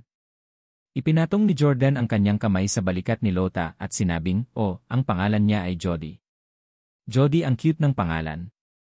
Napalunok si Miyamoto Masaki. Lumakad si Miyamoto Masaki ng napakagalang. "Miss Jody, sumama ka sa akin at tumabi ka. Natatakot ako na saktan ka nila sa laban." Sabi ni Lota na may pagkakokwetish, dapat ba silang lumaban? Hindi ba pwedeng hindi sila lumaban? Sinabi ni Jordan, "Miyamoto, dahil medyo magalang ka sa kapatid ko, gagawin ko ang gusto mo at lalabanan ko ang iyong nasasakupan." Sa totoo lang, gusto ni Jordan na mangyari ang laban gaya ng ginawa ni Miyamoto Masaki. Paano pa nila ipagpapatuloy ang panlilinlang sa mga Miyamoto kung hindi siya lalaban? Magaling! Si Miyamoto Masaki at Lota ay nakatayo sa gilid habang magkaharap sina Jordan at Dragon. Si Dragon ang unang sumigaw. "Arrogant brat, how dare you hit the master? Pagbabayaran kita sa ginawa mo." Kasabay nito, si Dragon ay sumugod patungo sa Jordan. Nang makita na ang Dragon ay napakasigla, si Miyamoto Masaki ay nakaramdam ng labis na kasiyahan. Talagang loyal si Dragon. Katulad ng nakaraang laban, hindi nagmamadaling umatake si Jordan. Patuloy lang siya sa pag-iwas. Gayunpaman, ang bilis at liksi ng Dragon ay higit pa sa Jordan. Hindi nagawang ganap na iwaksi ni Jordan ang Dragon. Nauwi sa pagiging napaka-passive at defensive ni Jordan, hinabol sa buong lugar. Tumawa si Miyamoto Masaki. "Hahaha, pinaglaruan mo ako sa liksi mo kanina. Tignan natin kung gaano kakahusay makaiwas ngayon. Dragon, kaya mo yan." Bash his face in. Napakagaan ng pakiramdam ni Miyamoto Masaki sa sandaling ito. Sa naunang laban, ginamit ni Jordan ang kanyang liksi para laruin si Miyamoto Masaki na parang tanga. Kung hindi lang naglalaro si Jordan, wala nang pagkakataon si Miyamoto Masaki. Matatalo na sana siya agad. Ngunit ang bilis, liksi at karanasan sa pakikipaglaban ng Dragon ay malinaw na mas mataas kaysa kay Jordan. At hindi naging madali ang dragon. Si Miyamoto Masaki ay hindi tulala. Kung hindi naglagay ng magandang palabas si Dragon, malalaman ni Miyamoto Masaki na peke ito at malalantad ang Dragon. Nasiyahan din si Jordan sa seryosong pakikipagpalitang ito sa Dragon. 5 minutong nag-away ang dalawa, naghahabulan at umiiwas. Kinailangan pa nilang lumaban ng direkta. Samantala, ang kawalan ng Jordan ay nagiging lalong maliwanag. Hinal na siya sa kakahabol ni Dragon. Sandali. Tumigil sandali si Jordan at tumingin kay Miyamoto Masaki. Talagang makapangyarihan ang nasasakupan mo. Inaamin ko na higit sa akin ang kakayahan niya sa pakikipaglaban. Gayunpaman, naturukan na ako ng Mirakuru Serum. Ang lakas at depensa niya ay hindi katulad ng sa akin. Hindi pa rin siya ang kapareha ko. Galit na sinabi ni Miyamoto Masaki, kalokohan. Dragon, huwag makinig sa kanyang kalokohan. Talunin mo siya. Mumuso si Jordan. Hindi na ako magpipigil. Gagamitin ko lang ang buong lakas ko. Sumigaw si Miyamoto Masaki, Dragon, makipagkumpetensya sa kanya sa lakas. Gusto kong makita kung sino ang mas malakas. Kanina, sinubukan ni Miyamoto Masaki at Dragon ang kanilang lakas laban sa isa't isa pagkatapos uminom ng banal na gamot. Ganap na nalampasan ng Dragon si Miyamoto Masaki. Hindi naman magka-level ang dalawa. Inilagay ni Miyamoto Masaki ang lahat ng kanyang pag-asa sa Dragon. Gayunpaman. Bang! Nagsalubong ang kanilang mga kamao. Umatras ang Dragon. Napasigaw siya sa sakit. Ang kanyang kamay ay tila nabali at ang kanyang ekspresyon ay napakalungkot. Paano nangyari iyon? Hindi makapaniwala si Miyamoto Masaki. Kung ito ay isang tunay na laban, hindi kailanman magagawa ni Jordan na talunin ang Dragon. Sa sandaling ito, nag-inarte lang si Dragon. Sinundan ni Jordan ng 2 pang sipa. Bang! Bang! Ang kanyang mga sipa ay naging sanhi ng pagbagsak ng Dragon sa lupa. Nakakatakot. May isang tao talaga na kayang talunin ang Dragon. Hindi na nangahas si Miyamoto Masaki na maliitin si Jordan. Hinangaan pa siya ngayon. Matapos matumba, nagkunwaring galit si Dragon. Tumalon siya mula sa lupa para salakayin si Jordan. Bang! Bang! Bang! Sinuntok ng Dragon si Jordan ng 3 sunod-sunod na beses. Bawat suntok ay dumapo sa katawan ni Jordan. Gayunpaman, hindi nagpatinag si Jordan. Impossible. Hindi makalusot ang Dragon sa kanyang mga depensa. Nang makita ito, hindi maitatanggi ni Miyamoto Masaki ang kaba na gumagapang sa kanyang puso. Ngumisi si Jordan. Ang kapangyarihan ng isang ordinaryong gamot na nagpapalakas ng lakas ay hindi posibleng masira ang mga depensa ng aking dakilang Mirakuru Serum. Dahil doon, muling umatake si Jordan, pinatumba si Dragon sa lupa gamit ang 2 suntok. Dumura na ang Dragon. Nang magpapatuloy si Jordan sa pakikipaglaban sa Dragon, biglang tumalon si Miyamoto Masaki. Tumigil ka. Humakbang si Miyamoto Masaki para pigilan siya. Tama na. Tapos na ang laban. Naniniwala ako sa iyo. Naniniwala ako na matagumpay na nabuo ng mga Steele ang Mirakuru Serum. Ang pamilyang Steele ay talagang hindi maarok. Masasabi ni Miyamoto Masaki na nalampasan ng Dragon ang Jordan sa mga tuntunin ng liksi, kasanayan sa pakikipaglaban at karanasan. Gayunpaman, natalo ni Jordan ang Dragon. Ito ay malinaw na ito ay dahil sa ilang panlabas na kadahilanan. Ito ay maliwanag na ang swero ni Jordan ay mas malakas kaysa sa banal na gamot na ininom ng Dragon. Gayunpaman, walang intensyon si Jordan na huminto. Seryoso niyang sinabi, Miyamoto, magwala ka. Nakakatakot ang lakas ng lalaking ito. Talagang siya ang numero 1 tao sa mundo. Kung makuha niya ang serum ng pamilya ko balang araw, siya ay magiging lubhang nakakatakot na buhay. Kailangan kong alisin ang panganib na ito ngayon. Nang marinig ni Miyamoto Masaki ang mga salita ni Jordan, lalo siyang hindi pumayag na gawin niya ito. Sinabi ni Miyamoto Masaki, idiot. Ang Dragon ang aking pinakamay kakayahang subordinate. Siya ang aking pinakamahalagang pag-aari. Paano ko hahayaang saktan mo ang aking mga tauhan? Lihim na tumawa si Lota. Wow, marunong talaga si Jordan kung paano takutin ang mga tao. No way na tatapusin niya ang Dragon. Tumingin si Jordan kay Miyamoto Masaki. Papatayin ko ang taong ito ngayon. Maliban kung handa kang lumuhod at humingi ng awa para sa kanya. Itinaas muli ni Jordan ang kanyang braso. Plop! Walang ibang salita, lumuhod si Miyamoto Masaki sa harap ni Jordan. Nakaluhod siya. Nakaluhod siya sa harap ni Jordan para sa sariling subordinate ni Jordan. Nagulat si Dragon sa pagkilos ni Miyamoto Masaki. Hindi niya inaasahan na si Miyamoto Masaki ay handang gumawa ng ganoong sakripisyo para sa kanya. Naisip ni Dragon kung paano siya natulog sa asawa ni Miyamoto Masaki 2 araw na ang nakakaraan at bigla siyang nakaramdam ng kaunting tawad. Nang makita niya ang mayabang na si Miyamoto Masaki na lumuhod, nakaramdam ng labis na kasiyahan si Jordan. Hindi niya akalain na sobra na pala ito. Nagalit ang Nyi-Stard na ito sa kanyang lolo hanggang sa pagsusuka ng dugo sa dakilang pagpupulong. Wala siyang galang sa kanyang lolo at tinawag siyang matanda. Kung pinalayas ang Steelers, baka si Miyamoto Masaki ang pumipilit kay Jordan na lumuhod. Tumawa si Jordan. Sige, Miyamoto. Alam ng tunay na lalaki kung kailan dapat manindigan at kung kailan susuko. Good job. Bumangon ka. Personal na tinulungan ni Jordan sina Miyamoto Masaki at Dragon na makatayo. He then said, Miyamoto, we're both fighters. We have straightforward personalities so normal lang na magkaroon kami ng conflicts. But we don't harbor any deep hatred to each other. Pangalawang kapatid ko ang unang nagnakaw ng asawa mo, hindi ako. Palagi kong kinukondena ang playboy actions niya. Iyare. Hindi napigilan ni Lota ang tawa. Pasensya na. Mangyaring magpatuloy. Inilabas ni Lota ang kanyang dila. Mas lalo siyang naging kaibig-ibig kay Miyamoto Masaki ngayon. Nagpatuloy si Jordan, Miyamoto, kung payag ka, gusto talaga kitang maging kaibigan. Walang pagpipilian si Miyamoto Masaki kundi ibaba ang kanyang ulo. Ang pamilya Steele ay nakabuo ng Mirakuru Serum. Ang iyong teknolohiya ay higit sa amin. Isang karangalan ko na handa kang makipagkaibigan sa akin. Tumango si Jordan. Gaano kalayo ang iyong pananaliksik sa Mirakuru Serum? Matapat na sinabi ni Miyamoto Masaki, ang mga pagpapahusay sa katawan ng tao ay matagumpay, ngunit ang serum ay hindi maaaring ganap na sumanib sa tao. Kaya't ang katawan ng tao ay hindi makatiis ng serum ng masyadong mahaba. Ang mga na-inject ng serum ay karaniwang mamamatay sa loob ng 3 araw. Naglagay si Jordan ng nakakaalam na ekspresyon.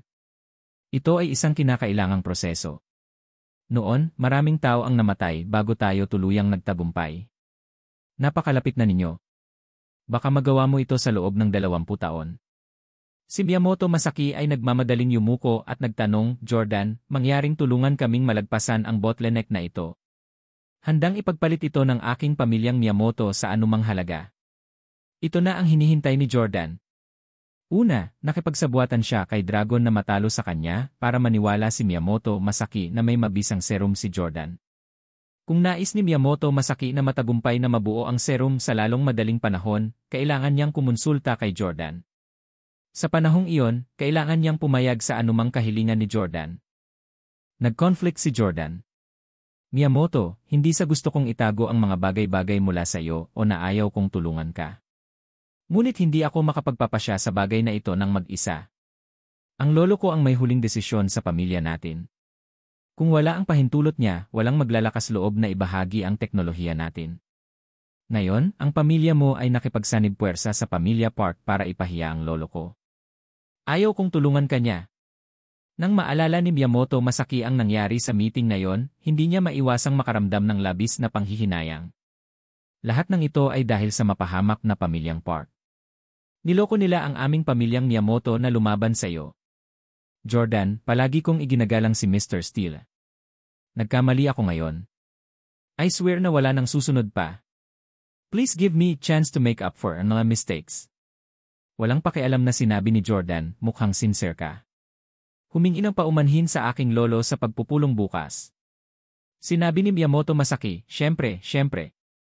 Iniisip ko kung ano ang nagustuhan ni Mr. Steele. Bibigyan kita ng regalo bilang paghingi ng tawad. Sinabi ni Jordan, hindi na kailangan ng mga regalo. Walang pagkukulang ang aking lolo. Gayunpaman, ang aking lolo ay mahilig uminom ng tsaa. Ipagtimpla siya ng tsaa bukas ng umaga. Marahil ay magkakaroon ng mas magandang impresyon sa iyo ang aking lolo. Ang lolo ni Jordan ay napahiya ngayon. Malinaw na siya ang pinakamatanda at may karanasang tao sa 8 dakilang pamilya, ngunit hindi siya iginalang ng napakaraming juniors. Sa makatuwid, nais ni Jordan na tulungan ang kanyang lolo na maibalik ang kanyang dignidad. Ang iba ay naging napakawalang galang kay Charleston ngayon.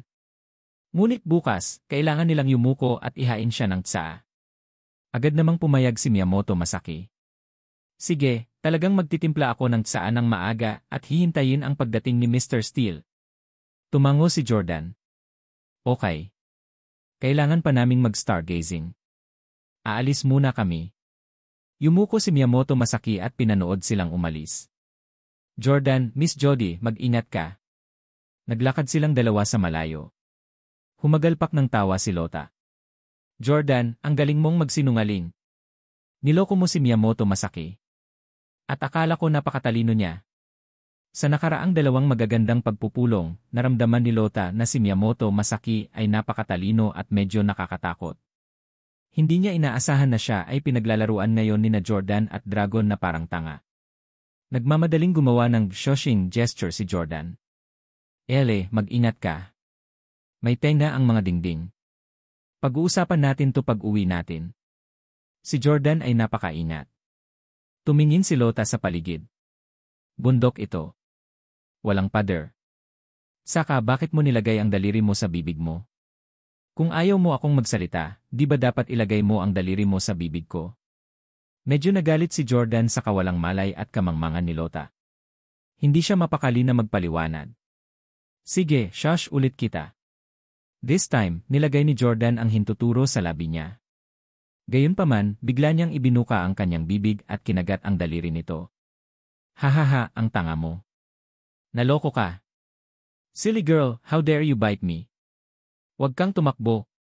Habang naglalaro silang dalawa at humahanga sa mga bituin, nagpalit si Park Anya ng itim na damit at pumunta sa bahay ng pamilya Steele. Knock knock. Kumatok si Park Anya sa kahoy na pinto. Napakaganda ng ugali niya at hindi siya papasok nang hindi inaanyayahan. Narinig ni Jesse ang katok at pumunta sa pinto. Agad siyang nagsuot ng napaka-courteous na paraan nang makitang si Park Anya yon.